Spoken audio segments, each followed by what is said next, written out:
Dati nangangarap lang ako ng isang magandang specs na phone at sobrang liit. Sabi ko, wala naman sigurong gagawa ng mga brand ng ganun. Usually yung mga nawakan kong phone na maliliit, hindi talaga pumapalag sa performance na gusto ko. Pero nagulat ako sa performance ng Cubot Pocket na pinadala sa atin. At nakapanood ako ng mga ibang review about dito sa phone na to. Sa mga review na yon, hindi ko nakitang tinest talaga nila yung phone. So, in-expect nila na hindi talaga papalag yung phone na to. So ako, ginamit ko talaga at sobrang na-amaze ako sa performance ng phone na to. Tinry ko sa mga iba't ibang laro like Mobile Legends, Call of Duty Mobile. Nasabi ko sa sarili ko na kayang-kaya pala yung isang phone na ganito kaliit sa mga larong nilalaro natin. So, quick unboxing muna tayo. Meron tayong isang box dito. Yan. Manipis lang siya. Nakalagay dyan, Pocket Cubot. Sa loob, ito na yung phone natin, no, Cubot Pocket. Bali kapag na-unbox mo yung phone na to, nakalagay na agad yung jelly case nito. So, yan. Medyo makapal siya. Tabi muna natin. Then, sa loob pa rin, meron tayong mga manual dito. Yan. Hindi naman natin binabasa itong mga manual na to. May kasama rin tayo dito na 10 watts na charger lang.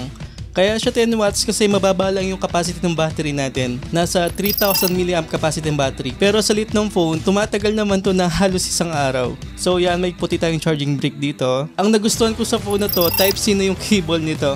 So yung port natin is siyempre Type-C rin. Kaya masaya ako na Type-C na yung port nito. Unlike dati yung mga phone na ganito, mga micro lang yung mga binibigay nila. So dito, Type-C na. So yan. Then sa box pa rin meron tayong SIM card ejector. Tapos sa box kapag binili nyo to, meron siyang free protector o screen protector. Hindi ko na siya nahanap at ginamit ko na siya ng 2 linggo. Kaya na-misplace ko yung screen protector nito. Pero kapag binili yung phone na to, actually dalawa yung screen protector na nandito. Yung free tapos yung nakalagay dito. Pero yung sa akin naalis ko. So okay lang naman, wala siyang gas-gas kahit ginagamit ko siya. So yan yung unboxing natin. Ito na yung phone natin. Yan, may wrap surface tayo rito.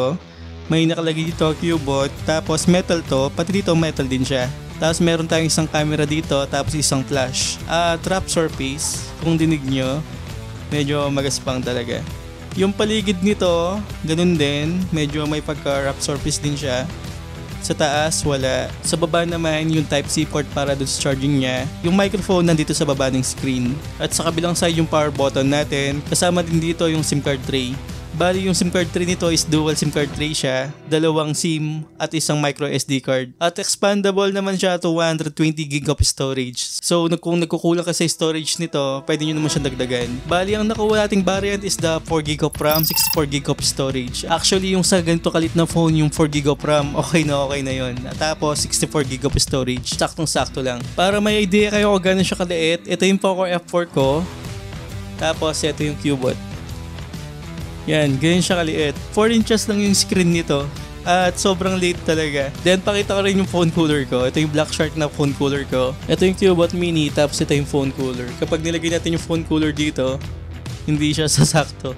So halos magka-size lang sila ng phone cooler natin. Sobrang cute, sobrang liit talaga. Ang presyo nito is naglalaro sa 7,000. Kung bibili nyo yung phone na to, may option naman tayo na ibang kulay. Sa akin, meron tayong black dito, pero may nabibili na red tsaka green. So sobrang cute nung red tsaka nung green. Sana ganun na lang yung pinadala sa atin, pero at least meron tayong black dito. Pag open natin, isang malaking vibration, tapos makakita tayo ng Cubot. Yan, pansinin nyo, sobrang liit talaga ng mga icon niya. Ito yung daliri ko, tignan yung mga icon kung gaano siya kaliit. Halos yung dalawang icon nito parang daliri ko lang. Sobrang liit talaga, pero responsive naman. Pero ang cons dito, sa sobrang liit niya, hindi ako makapag-type ng maayos kasi sobrang liit ng keyboard. Subukan natin yung keyboard. Yan, ito yung daliri ko. Minsan tinatamaan ko yung dalawang letra. So hindi ako nakakapag-type ng maayos. Kung magka-type kayo kung gagamitin nyo itong pan-type o pan-chat, medyo magugulo kayo. So yun yung cons ko dito. Pero responsive yung screen, maganda yung screen. Actually makakapanood pa nga tayo ng 60fps dito sa YouTube. Nanood ako dito sa YouTube, nagulat ako na may 60fps siya. Ganun siya ka-smooth. Smooth naman yung screen, wala akong reklamo kasi hindi siya pixelated katulad ng mga 720p. Pero ito malit lang yung PPI nito, pero sa sobrang liit niya, hindi mo papansin na mababa lang yung pixel niya o yung PPI niya.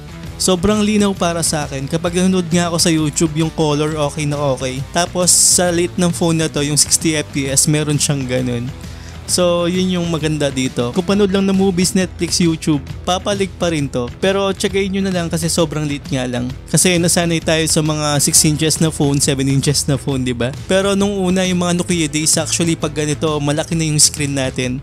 So ngayon syempre nalilitan lang tayo. Pero sa keyboard alam ko ma-adjust naman yung keyboard nito. At responsive naman yung keyboard. Yan. Sa scrolling, okay din sa scrolling. Yan, responsive talaga. Okay na okay din siya. So nagtataka kayo wala tong speaker. Ang speaker niya dito sa mismong receiver niya. At malakas naman nung tinest ko. Ang ginamit na processor dito is the Unisoc 310. So yun yung processor niya. Alam ko hindi siya ganun kabilis pero nakakaya nyo naman yung Mobile Legends. Meron tayong Mobile Legends dito. So ang settings nito, nasa high tayo ng refresh rate. Tapos yung graphics is high din. So hindi na masama na may mga ito tayong settings sa ganitong maliit na phone. Mahirap lang maglaro dito kasi maliit nga lang yung screen. Pero kung lag tsaka frame drops, hindi siya nag-lag tsaka hindi siya nag-frame drops. Pero depende pa rin yun sa signal nyo syempre. Kaya kapag naglalaro ako dito, okay na okay yung Mobile Legends para sa akin. Pero hindi ko totally na sinasabing maganda siya panlaro sa Mobile Legends.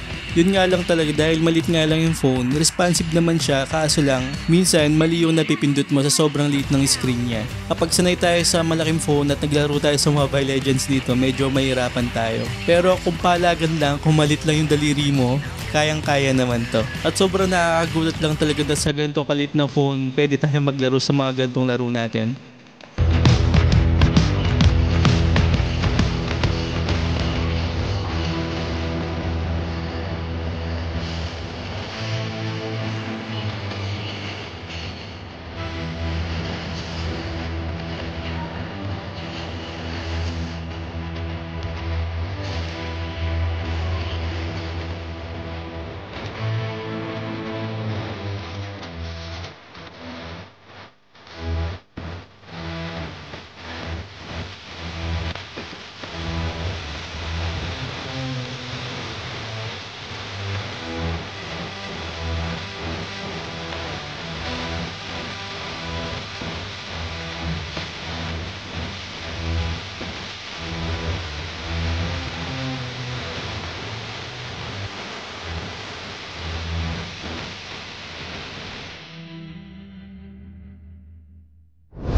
About naman sa camera, meron tayong 16 megapixel na main camera. Sa front facing camera, 5 megapixel lang. Hindi ako masyadong satisfied pero yung color, okay naman yung color. Matagal nga lang siya mag-focus talaga. Pero taking pictures, okay naman siya. Sa video, hindi siya ganun kaganda. Pero saktong-sakto lang sa mga late na phone na to. Expect ko na hindi talaga maganda yung camera. Pero ang maganda dito, marami tayong mga settings dito sa camera. Meron tayong panorama, pro, tsaka burst capture, yun nga yung photos natin, video.